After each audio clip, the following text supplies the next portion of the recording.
Reumat Times. Hola, soy Sebastián Herrera, médico internista y reumatólogo, y volvemos nuevamente con los podcasts de Reumat Times. Hoy, actualidad médica. Vamos a discutir las recomendaciones 2021 para el manejo de vasculitis ANCA del Colegio Americano de Reumatología y la Vasculitis Foundation. Vamos a dividir esto en dos partes porque es gigante el tema. Empecemos entonces. Las vasculitis asociadas a ANCA incluyen granulomatosis con poliangeitis, la poliangeitis microscópica, la granulomatosis eosinofílica con poliangeitis. Estas afectan vasos de pequeño y mediano tamaño y se caracterizan por compromiso de múltiples órganos y sistemas. Las estrategias de tratamiento actuales han mejorado de forma sustancial el pronóstico de estas enfermedades. Desafortunadamente, los tratamientos disponibles se pueden asociar a eventos adversos y se hacen necesarias recomendaciones de manejo. Hay algunas definiciones de términos seleccionadas y utilizadas para estas recomendaciones de manejo que deben quedar claros. Primero, los estados de actividad. Enfermedad activa son signos o síntomas clínicos nuevos, persistentes o en deterioro atribuidos a la enfermedad y que no se asocian a daño previo, o sea, son por inflamación activa. Enfermedad grave son manifestaciones que amenazan la vida o el funcionamiento de un órgano. Por ejemplo, hemorragia alveolar, glomerulonefritis rápidamente progresiva, compromiso del sistema nervioso central, mononeuritis múltiple, compromiso cardíaco, isquemia mesentérica, isquemia digital o de extremidades. Enfermedad no grave son vasculitis que no tienen manifestaciones que comprometen vida o el funcionamiento de un órgano. Por ejemplo, rinosinusitis, asma, síntomas sistémicos leve como fiebre, enfermedad cutánea no complicada o artritis inflamatoria leve. Remisión es la ausencia de signos o síntomas clínicos atribuidos a la enfermedad, con o sin uso de inmunosupresores. Enfermedad refractaria es enfermedad activa persistente a pesar de un curso apropiado de terapia inmunosupresora. Y recaída, que es la recurrencia de actividad de la enfermedad luego de un periodo de remisión. ¿Cuáles son los conceptos de tratamiento? Entonces, ¿qué son pulsos intravenosos de glucocorticoides? Así se define el uso de metilprednisolona venosa entre 500 miligramos a 1 gramo en adultos o 30 miligramos por kilo por día en niños con un máximo de 1000 miligramos por día o su equivalente por 3 a 5 días.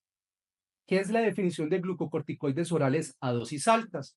Es prednisolona a 1 miligramo kilo día, en adultos usualmente hasta 80 miligramos al día, o en niños 1 a 2 miligramos por kilo por día, usualmente hasta 60 miligramos a día. ¿Qué es terapia de inducción de remisión? Acá podemos encontrar metotrexato hasta 25 miligramos por semana, sea subcutáneo u oral, azatioprina hasta 2 miligramos kilo día, micofenolato mofetil hasta 1500 miligramos cada 12 horas, o ciclofosfamida hasta 2 miligramos por kilo día en presentación oral por 3 a 6 meses, que ya no lo utilizamos tanto en reumatología, o la forma intermitente, 15 miligramos por kilo intravenoso cada 2 semanas por 3 dosis, seguido de 15 miligramos por kilo venoso cada 3 semanas por al menos 3 dosis. Esto es para adultos. Rituximab, como inducción de remisión, 375 miligramos por metro cuadrado semana por 4 dosis o 1000 miligramos al día, el día 14 y el día 15 para adultos. Para niños sería 375 miligramos por metro cuadrado semanal por 4 dosis o 575 miligramos por metro cuadrado para pacientes con una superficie de área corporal menor a 1,5 metros cuadrados o 750 miligramos por metro cuadrado para pacientes con una superficie de área corporal mayor a 1,5 metros cuadrados con un máximo de 1 gramo por infusión, ambas para 2 dosis, día 0 y día 15. Para mepolizumab, la dosis de inducción de remisión sería 300 miligramos subcutáneos cada 4 semanas en adultos. ¿Cuál es la definición de terapia de mantenimiento de remisión? Para metotrexato, micofenolato y azatioprina se utiliza la misma dosis que la terapia de inducción de remisión. Para rituximab sería 500 miligramos venoso cada 6 meses o 1 gramo cada 4 meses para adultos. Hay que tener en cuenta que ese gramo cada 4 meses, la evidencia sale de pacientes con recaída rituximab, mientras que el 500 miligramos cada 6 meses es usualmente para pacientes que no han tenido recaídas o fallas rituximab. También se puede utilizar la definición de inducción de remisión para rituximab de 250 miligramos por metro cuadrado cada 6 meses para niños. Mepolizumab, la dosis de inducción de remisión es 300 miligramos subcutáneos cada 4 semanas y para omalizumab va de 300 a 600 miligramos subcutáneos cada 2 a 4 semanas. En este primer podcast vamos a revisar las recomendaciones para granulomatosis con poliangeitis y poliangeitis microscópica. Entonces, pasemos a las recomendaciones de tratamiento. Primero, inducción de remisión para enfermedad activa grave. Entonces, recomiendan de forma condicional el tratamiento con rituximab sobre ciclofosfamida para inducción de remisión, debido a resultados similares en RCTs en cuanto a eficacia y perfil de riesgo-beneficio que tanto el panel de expertos como los pacientes consideraban a favor de rituximab. Ten en cuenta que el RCT no demostró diferencias en cuanto a eventos adversos, pero hay cohortes que sugieren una mayor frecuencia de malignidad en los pacientes que son tratados con ciclofosfamida. Se podría utilizar ciclofosfamida cuando se debe evitar el uso de rituximab. Existe controversia sobre si se debe preferir en ciertos tipos de enfermedad grave, como glomerulonefritis rápidamente progresiva o con creatinas mayor a 4 miligramos por decilitro, la ciclofosfamida sobre el rituximab. Se pueden utilizar esquemas intravenosos u orales de ciclofosfamida basados en preferencias de paciente y equipo tratante. Cada vez el uso de ciclofosfamida oral es menor, al menos en mi práctica clínica yo no lo utilizo, se alcanzan dosis topes acumuladas de ciclofosfamida mucho más rápido con la presentación oral. La combinación de rituximab con ciclofosfamida, según estas recomendaciones, tiene evidencia limitada y persisten preocupaciones sobre la toxicidad de esta combinación. En pacientes con granulomatosis con poliangeitis o poliangeitis microscópica con glomerulonefritis activa, se recomienda de forma condicional no adicionar de forma rutinaria plasmaféresis para la terapia de inducción de remisión. Esto básicamente es por los reportes, por la publicación del PEXIVAS.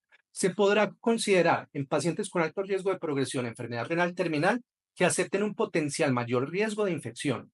Factores que podrían influenciar esta decisión sería función renal al momento de la presentación, tasa de pérdida de la función renal, respuesta a las terapias de inducción de remisión, habilidad del paciente para tolerar infecciones graves. La plasmaféresis continúa siendo recomendable en pacientes que también tengan una enfermedad antimembrana basal glomerular. En pacientes con granulomatosis con poliangeitis y poliangeitis microscópica activa grave con hemorragia alveolar, se recomienda de forma condicional en contra de la adición de plasmaféresis a terapias de inducción de remisión. Se podría considerar en ciertos pacientes con glomerulonefritis activa o aquellos que estén críticamente enfermos y cuya enfermedad no esté respondiendo a terapias de inducción de remisión. La plasmaféresis continúa siendo recomendable en pacientes que también tienen enfermedad antimembrana basal glomerular. Estas recomendaciones hay que cogerlas con pinzas. No es que esté por completo contraindicada la plasmaféresis, sino que ya viramos de una época en donde todo paciente con glomerulonefritis rápidamente progresiva con creatininas por encima de un corte o todo paciente con hemorragia alveolar entraba a plasmaféresis, a seleccionar mucho mejor estos pacientes porque PEXIVAS no mostró un beneficio importante. Algunas poblaciones del PEXIVAS que se salen de estas recomendaciones y para los cuales no había una potencia suficiente, un poder suficiente del estudio para demostrar beneficio o daño, como aquellos pacientes con compromiso de hemorragia alveolar grave que estaban intubados, por lo cual todavía se deja espacio a la decisión clínica del tratante. En pacientes con glomerulonefritis o poliangeitis microscópica grave y activa, se pueden utilizar glucocorticoides en pulsos intravenosos u orales a altas dosis como parte de la terapia inicial. De forma condicional, en pacientes con enfermedad grave activa, se recomienda de forma condicional un régimen de dosis reducida de glucocorticoides sobre los regímenes estándar de glucocorticoides para inducción de remisión. Nuevamente, la evidencia del PEXIVAS permeando estas recomendaciones. La dosis se podrá individualizar en cada paciente. El régimen de dosis reducida inicia con pulsos de metilprednisolona, al menos 3 pulsos diarios, pues al menos 3 pulsos por 3 días, con una dosis acumulada total de 3 gramos y una semana de dosis altas de glucocorticoides orales. Pexivas está todo el protocolo publicado de cómo ellos hacen el desmonte rápido de glucocorticoides. Ahora, pasemos a inducción de remisión de enfermedad activa no grave.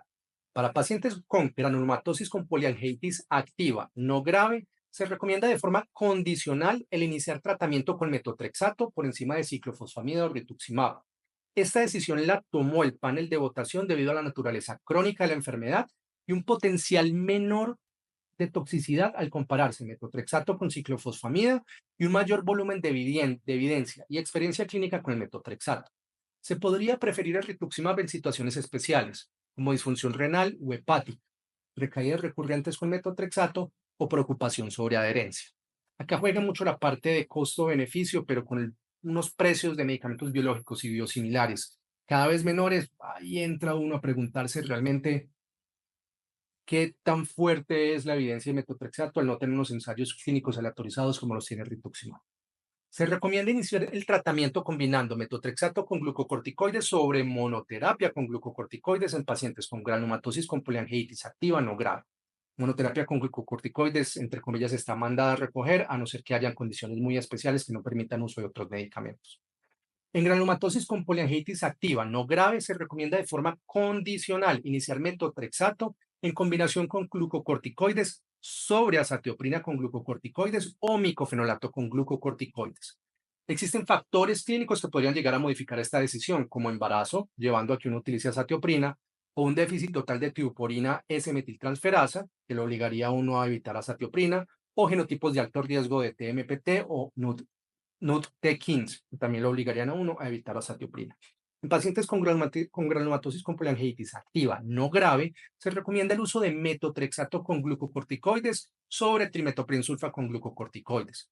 Se podría considerar el uso de dosis baja de trimetoprim-sulfa para la profilaxis de neumonía para neumocitis cerevisiae. Pero definitivamente ya el concepto de expertos es que uso de trimetoprim-sulfa como un esquema terapéutico para la vasculitis realmente está mandado a recoger. Para eso están los inmunosupresores. La teoría de que el estafilococo aureus podría llevar a más recaídas es interesante, pero trimetopril sulfa como monoterapia definitivamente. ¿Qué hacemos con el mantenimiento de remisión? Para pacientes con granulomatosis con poliangiitis y poliangiitis microscópica, cuya enfermedad ingresó a remisión luego del tratamiento con ciclofosfamida o rituximab, se recomienda de forma condicional el mantenimiento de remisión con rituximab sobre metotrexato u azatioprina. La dosis óptima de rituximab se debe individualizar.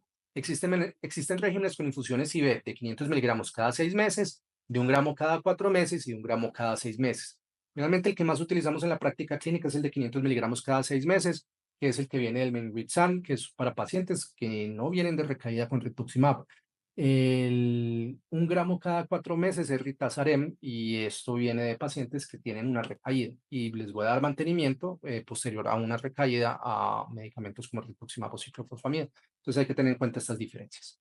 Para pacientes con granulomatosis con poliangiitis y poliangiitis microscópica que están recibiendo rituximab para mantenimiento de remisión, se recomienda de forma condicional la reaplicación programada por tiempo por encima de utilizar títulos de ANCA o conteos de linfocitos B, CD19 para guiar la aplicación. Pacientes con granulomatosis con poliangiitis y poliangiitis microscópica grave, cuya enfermedad ingresó a remisión, se recomienda el tratamiento con metotrexato o azatioprina por encima del micofenolato mofetil para el mantenimiento de remisión. La recomendación es similar al considerarse deflunomida y trimetoprim sulfa. Pacientes con granulomatosis con poliangiitis cuya enfermedad ha ingresado a remisión, se recomienda de forma condicional, en contra, agregar trimetopril sulfa a otras terapias para el propósito de mantener remisión.